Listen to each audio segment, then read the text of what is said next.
I'm talking to Katy Perry. Congratulations, first of all, on Hi. Prism. Thank you very much. And I heard all the way through a number of times Unconditionally, and I couldn't help but think this is a wedding song.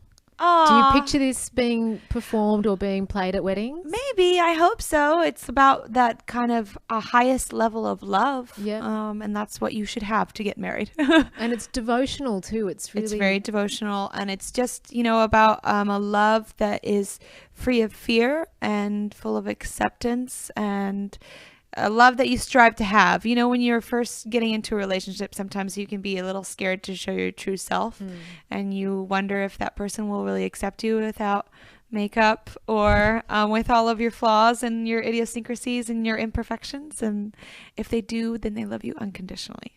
Speaking of makeup, you've been in makeup since 3 a.m. today. Yes, my face is falling apart right now. Thank you very much. Katy, you look terrific to me, but how do you cope? This is obviously a massive day for you, but it's not unusual for you to work It's this not hard. unusual, especially with release week, of course. It's hard, definitely, singing in the morning. When you're a little kid and you're singing with your hairbrush in front of the mirror, you don't think to yourself, I hope I can do this at 6 a.m. But I think that I just remember that I don't have to do it every single day. But I'm very proud of this record. And so it's exciting for me to talk about it. Okay, I did watch you this morning. I thought she's probably the queen of pop right now. She's very powerful. She's popping a bubble that's blowing. Actually, this bubble is just going to sit on my hand magically because I'm a witch. Like this. Being as powerful as you are and successful as you are, you don't have to prove yourself anymore. Do you ever just want to say, I don't want to do the 6 a.m. TV show? Yeah, I do. I'm it Katy sometimes. Perry. Can I just not do it? And then they'll say, we'll give you chicken nuggets. My vice. No, I just know that it doesn't matter how much success I've had, that you always have to keep working really hard. And if not, someone else is going to come and work harder than you and take that. I mean, I think that my songs are really what it's all about. And hopefully if I can connect with my core and remember my love for music like I did when I was 13 and picked up the guitar, then it will always serve me well. And I have a lot of vulnerability in my songwriting, which becomes kind of like my strength.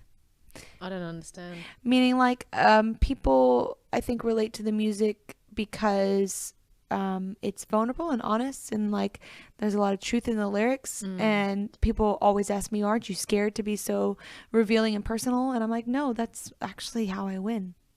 I think people really relate and resonate with it. I felt that with Unconditionally, is to sing that, you can't be cynical. You kind of have to step into a pure place. Yeah. An honest, sort of earnest place. Yeah, I went through a real transitional period in my life.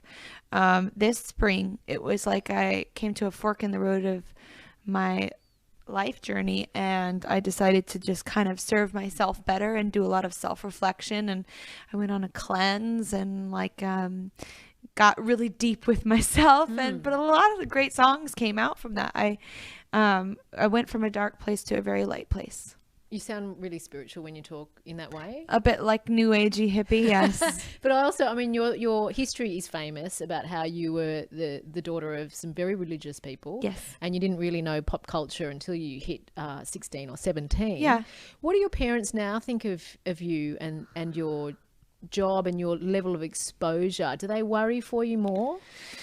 I'm sure in their own way, as parents do, they worry. But, I think me and my brother and sister turned out okay. And we're not on drugs. We're not in jail. I'm out there singing positive anthemic messages.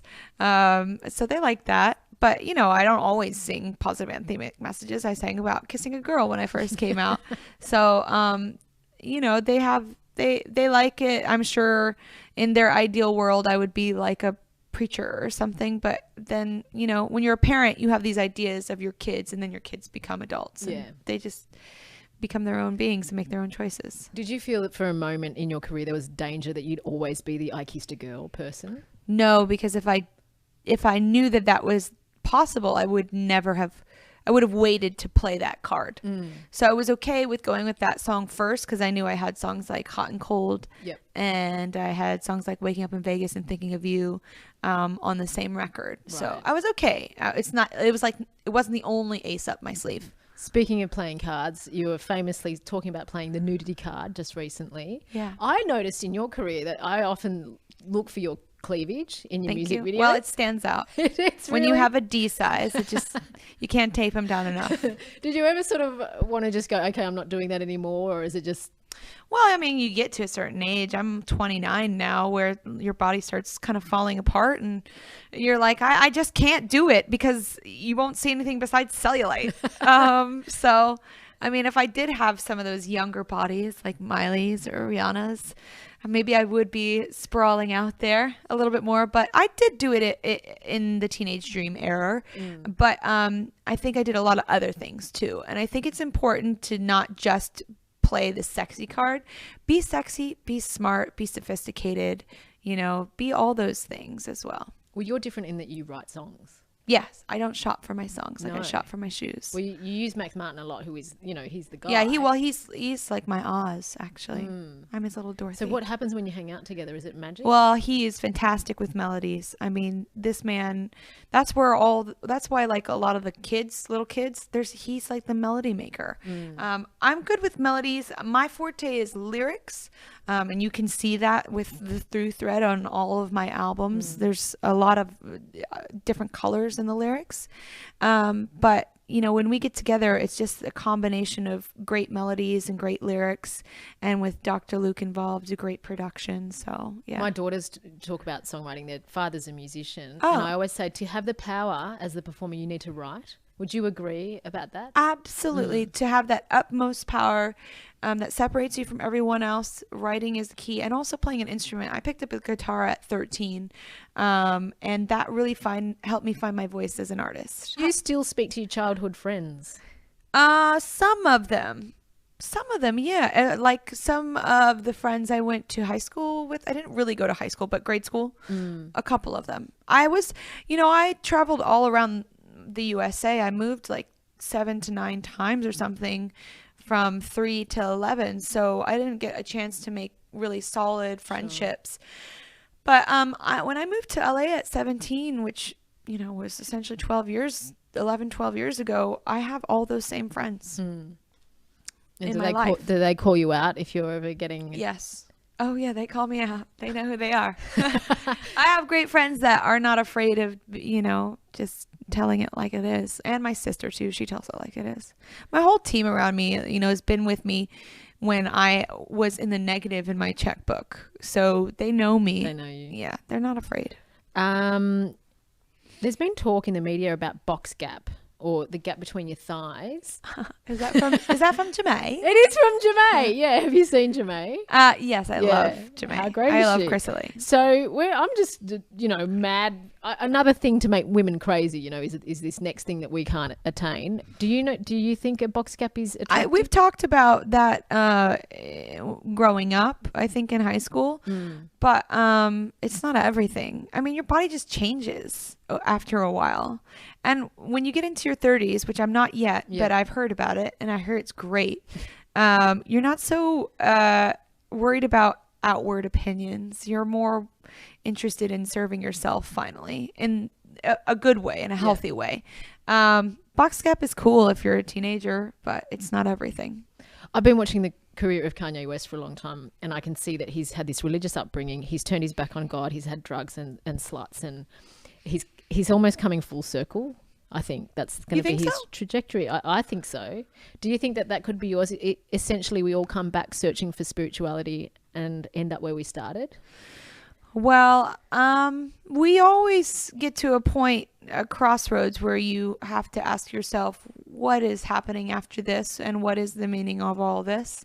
You start to ask yourself questions, of course. But I don't think I'll go back to how I was raised, because it was a bit more rigid than what I believe. And I believe in a lot more love and equality than I was raised. It was a bit too sheltered, even though I love my parents. I mean, they're crazy and kooky in their own selves and their parents. But yeah, I think that I am definitely on the search for this kind of spirituality, this connectedness with the universe, and living very consciously. I read a book called The Power of Now by a guy named Eckhart Tolle about living in the present, and that really kind of woke me up in a way and helped me in my songwriting. I mean, I just think that it's evident in some of the songs like Unconditionally and Love Me and This Moment. They all have this kind of deeper meaning to them. So you're managing to not be jaded. No, I mean, I'm still jaded, most definitely. But I'm still emotional. You know, I'm still affected when something's genuine. When I see something really genuine, I'm very touched. I mean, there was like a little kid on the way here. I meet fans outside of the hotel rooms all the time, and they're great. Sometimes they're a little overzealous and excited. And then there were just two kids out here as I was driving in, and I just rolled down the window and said hi. And this one kid, his reaction was so genuine and pure and like excited. And you know, he's not one of those people that just tries to collect every autograph from anyone. He's just like, he couldn't believe that this happened to him today. And his emotion was so pure, and it rubbed off on me and made me very happy. I think I've got to wind it up. Thank you so much. Thank you. That was a fun interview.